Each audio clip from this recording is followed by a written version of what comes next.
Native Australian fruits such as quandong, riberry, Davidson's plum and finger lime have been used as Australian food and medicine by Aboriginal people in Australia for thousands of years.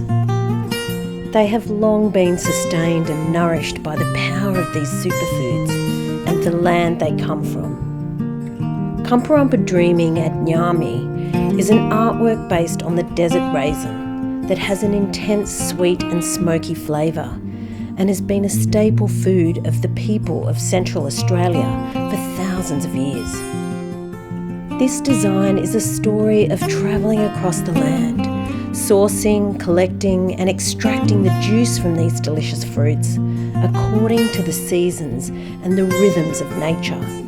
This story is an invitation to bring the spirit of the land back to your kitchen to maintain a healthy life wherever you are.